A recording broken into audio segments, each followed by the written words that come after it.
Welcome back, everyone, to Following the Call. We're on chapter 50, a nice even round number here. 2 more chapters to go.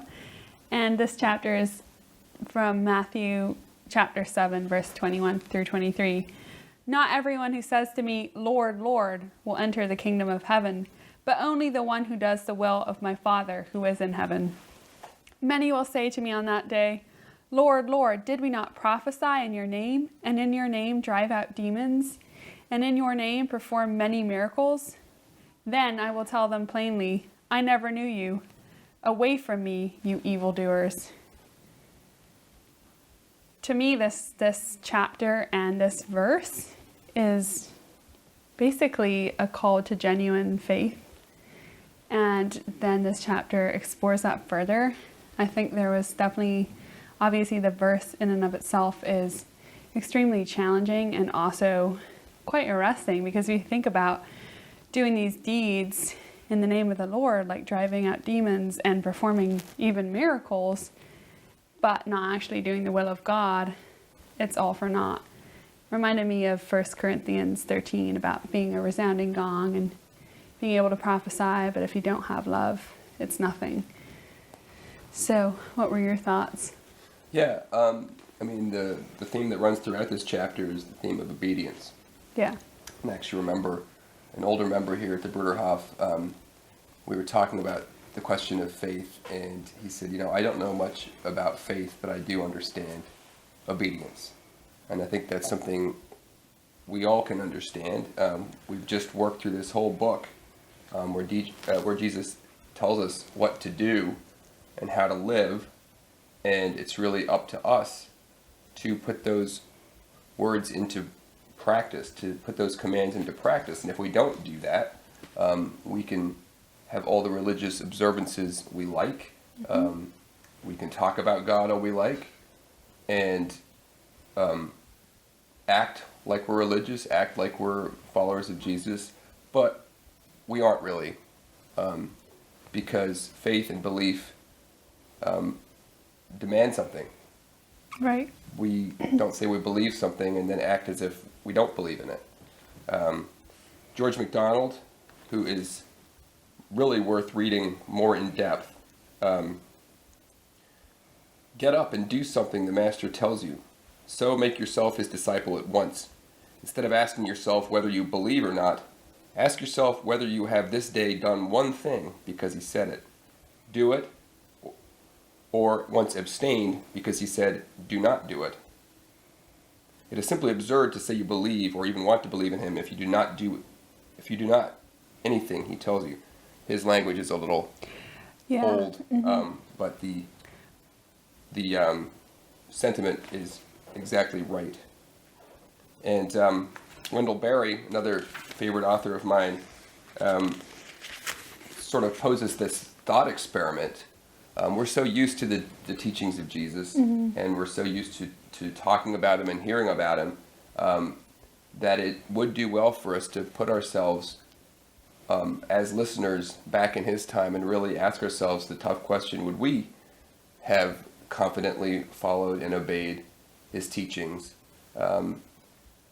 when even his closest disciples were at times anything but confident and even ran away and denied Jesus? And it's worth asking ourselves that question, and then worth reflecting at the end of every day, what have we done to obey what we know he would want us to do. The other story Wendell Berry reflects on, which is a story I love, it's from our Anabaptist tradition, is the story of Dirk Willems. Oh, yes. Who, do you want to tell the story? No. Okay. And then I'll tell it. Dirk Willems was a Mennonite in Holland, and he was being pursued by the authorities for his beliefs, and he was running across an ice-covered pond, and his pursuer fell through the ice, and instead of running away, Dirk Willems went back because he saw in this person who was his enemy a child of God, and he helped him out and saved his life, and as a result was captured and gruesomely killed. And I think That's a really good example, but it also poses the challenging question to us: are we able to do the same? Yeah, I mean, it took me a while. I mean, just reading this chapter, it's hard to get over the fact that, and being reminded of that story, that they couldn't have just exonerated him or helped him on. But I think Wendell Berry does address that, and he says, those are peculiar questions. I don't think we can escape them if we are honest. And if we are honest, I don't think we can answer them. We humans, as we well know, have repeatedly been surprised by what we will or won't do under pressure. And I think that's also an interesting point to make, that how do we remember the gospel in times of extreme pressure, under extreme pressure and duress, like Dirk Willems did. He was fearful of his own life, yet his faith in God and willingness to obey God superseded that animal instinct in him. And I think that's a pretty remarkable thing, and gives us a lot to aspire to and also to have hope in, if we do continue to work on that and continue to try, as George MacDonald challenges us to live out actually the Sermon on the Mount and Christ's teachings in totality.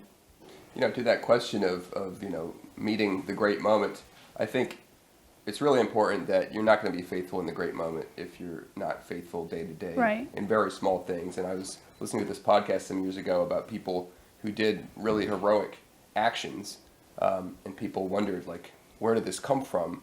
And just looking at these people's lives, these were people who, sacrificed themselves every day in small ways, and who made good decisions every day. And I think it's similar for us as followers of Jesus. If we're obedient in day-to-day life, we go the extra mile, we turn the other cheek, we try to be peacemakers, we try to be humble, then we'll be ready to meet the great moments that may come to us.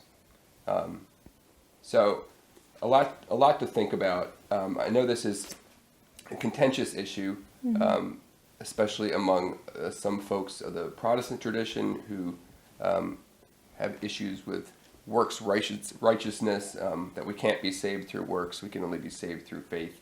I think I absolutely agree we can only be saved through grace, but we also have a responsibility. Yeah, and it doesn't negate that responsibility. I don't think they're necessarily in conflict per se, but that's also part of the mystery of us not fully understanding the will of God.